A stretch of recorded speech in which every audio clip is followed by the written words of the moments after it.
Le grand direct de l'actu, Jean-Marc Morandini. 3 ans jour pour jour après le scandale des lasagnes de cheval, l'UFC Que Choisir rend public aujourd'hui les mauvais résultats d'une enquête sur l'origine des viandes. Pour 54% des produits transformés à base de viande, l'origine est masquée. Avec nous pour en parler, Cédric Musso. Bonjour. Bonjour. Merci d'être en direct avec nous sur Europe 1. Vous êtes directeur de l'action politique à l'UFC Que Choisir. Alors, c'est vrai que j'ai du mal à comprendre parce que quand on a eu ce scandale sur les lasagnes au cheval, on s'est dit, bon ben voilà, désormais, à partir de ce moment-là, toute la viande va être tracée, on va enfin savoir ce qu'on mange. Ça a été un déclencheur et 3 ans après, on voit qu'il y a beaucoup d'incertitudes encore. Il y a énormément d'incertitudes, il n'y a eu quasiment aucun progrès s'agissant de la transparence. Au moment du scandale, la Commission européenne s'est un peu agitée, on s'attendait à ce qu'il y ait une réglementation contraignante, obligeant, comme pour la viande brute, à ce que l'origine soit mentionnée.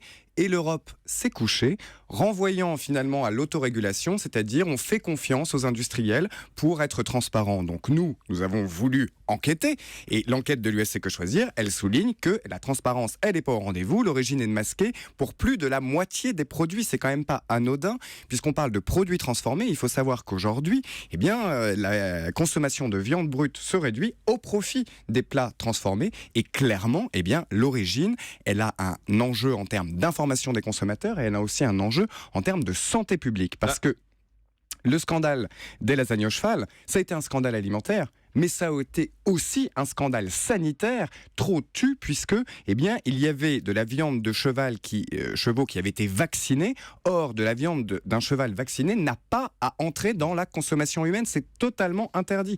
Et donc, il y avait un enjeu de santé publique, on s'attendait à ce que l'Europe agisse, l'Europe n'agit pas, et pourtant la pression elle est forte. On a le Parlement européen, les parlementaires européens qui ont adopté plusieurs résolutions. On a également la France, dans le cadre de la loi consommation en 2014, il y a une mesure qui dit on va rendre obligatoire dans les produits transformés l'origine de la viande, 3 points de suspension, dès lors que Bruxelles donnera son feu vert. Donc, il y a urgence à ce que Bruxelles donne son feu vert. Alors, on va rentrer dans le détail des plats tout à l'heure, parce que vous avez étudié par marque et c'est vraiment intéressant. En revanche, aujourd'hui, on s'aperçoit qu'il y a des aliments dans lesquels on ne sait pas d'où vient la viande. C'est le cas, par exemple, pour les saucisses de Strasbourg. Vous relevez notamment que pour les 3/4 des saucisses de Strasbourg, on n'a aucune indication d'origine. Absolument.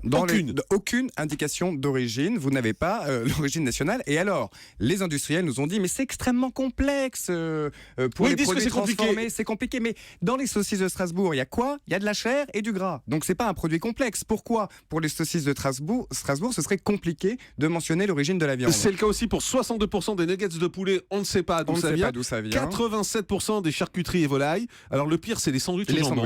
Les sandwichs, que ce soit sandwich poulet, que ce soit sandwich on ne sait pas d'où vient la viande. On ne sait pas d'où ça vient. 92% des sandwichs au jambon n'indiquent pas la provenance de la viande. Mais ça veut dire quoi concrètement ? Ça veut dire qu'elle peut venir de n'importe où ? Elle peut venir de n'importe où, et que non seulement elle peut venir de n'importe où, hors Union européenne... Donc sans contrôle, elle peut être sans contrôle ? Et justement, le fait qu'il n'y ait pas cette origine fait que les contrôles sont rendus plus difficiles. Le scandale des lasagnes au cheval, il a souligné quoi ? Que cette opacité, elle permettait justement des fraudes, et que si on renforce l'information des consommateurs, on permet également au contrôle de pouvoir être réalisé, parce qu'on a une vraie traçabilité. On peut suivre chacune des étapes.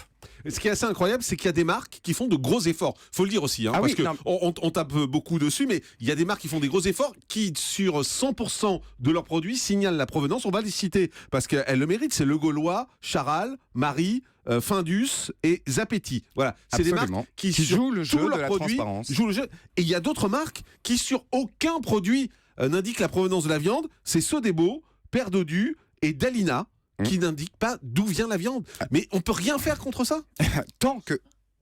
oula, ça on n'a pas entendu ce qu'elle a dit. Alors elle va ouvrir son micro. On boycotte dans ces cas-là.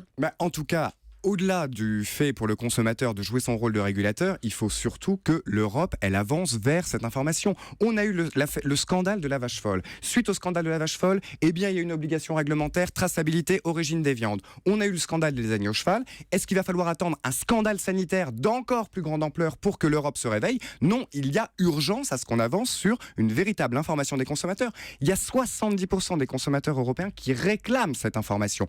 Et qu'on arrête avec les faux arguments. On a évoqué qui est le faux argument de la complexité. Un autre faux argument, c'est bien évidemment s'il y a davantage de transparence, ça va renchérir les prix. On a mené l'enquête justement par rapport aux produits qui mentionnent l'origine et il n'y a pas de surcoût réel à l'arrivée. C'est 0,7% de plus et pour une barquette de lasagne, c'est 1 centime d'euro plus cher. Donc et il y a des marques qui sont en dessous de 50%. Ça veut dire qu'en gros, il y a un produit sur 2, c'est ça qui n'indique pas l'origine de la viande. En moyenne, c'est un produit sur 2 qui indique l'origine de la viande. Donc les marques qui sont en dessous de 50%, c'est Erta qui n'indique l'origine de la viande que sur 50%, Panzani 50%, Fleury Michon 33% et William Saurin 14%. Et alors vous avez enquêté également sur les marques distributeurs. Oui. Et là encore finalement ça va un peu dans tous les sens parce que on a Intermarché qui indique dans 84% des cas c'est plutôt bon. Carrefour, bon c'est au-dessus de 50%, c'est 57%. Et puis il y a des marques qui indiquent quasiment rien. C'est Leader Price 23%. Casino, qui est plutôt une marque haut de gamme en général, qui pourtant n'indique que sur 24%, et Auchan et Leclerc,